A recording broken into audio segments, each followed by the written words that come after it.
So, prominent UK-based boxing manager Sam Jones recently said that the best commercial option for Lewis Crocker to defend his IBF welterweight world championship would be against Jack Catterall. Now, of course, I think Sam Jones does manage Jack Catterall, and Jack Catterall is coming off a big win against Eko Essuman.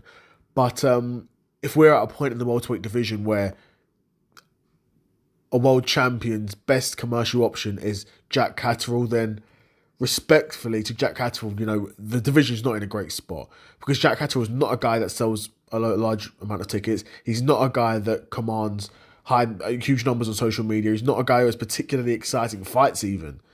So, do you know what I mean? He's got almost everything going against him. The good thing for Jack Catterall is he actually is a very good boxer.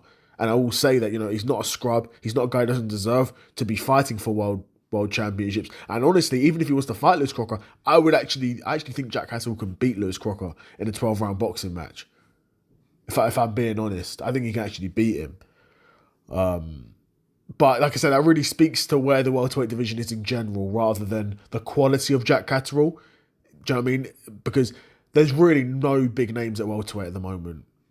Other than Devin Haney and Ryan Garcia, there's really no big names like that. Lewis Crocker's not a big name. Jack Catterall's not a big name. Barrett isn't a big name. Pacquiao, to be fair, Pacquiao's a big name, but we don't know what Pacquiao's going to be doing next. Do you know what I mean? The welterweight division is really in the mud.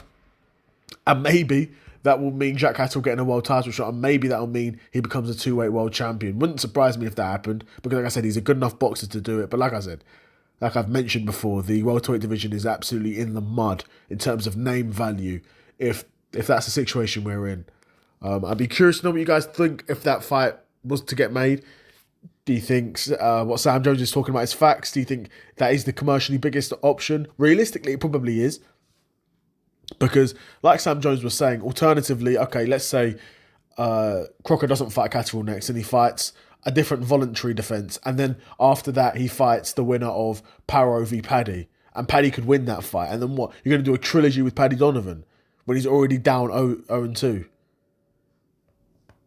And even though I think Paddy Donovan actually won both fights, or was going to win the first fight and should have won the second fight, you can't. Do you know what I mean? You don't beat Liam Power. I mean, Liam Power is no scrub.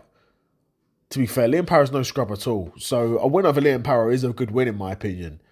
And likely wouldn't be an amazing war because they're both quite technical, quite tactical boxers. But yeah, that fight happens and say Paddy wins, then you do a trilogy. No, bro, no one wants to see that at this point. Maybe down the line. I'm probably back in where they fought the second fight in Northern Ireland, I believe, in Belfast, I believe. My geography's not amazing for that area of Europe, but yeah, something like that.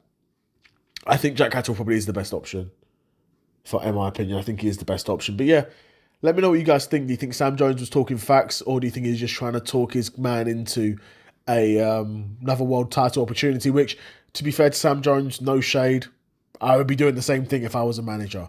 And honestly, Sam Jones is the type of guy I would actually want to get on the channel one time, more than one time, just talk to him and have a conversation with him about the sport of boxing, about what fighters he's got, what's going on there. I think it would be a really interesting interview. Sam Jones, bro, I'm putting a message out to you. Jump on the podcast with man, and let's chop it up. Let me know what you guys think of this fight if it gets made, Jack Catterall v Lewis Crocker. Or do you think this fight even will get made? Let me know in the comments below. Another episode of the Seth Solo Side Quest in the bag, and I'm out. Peace.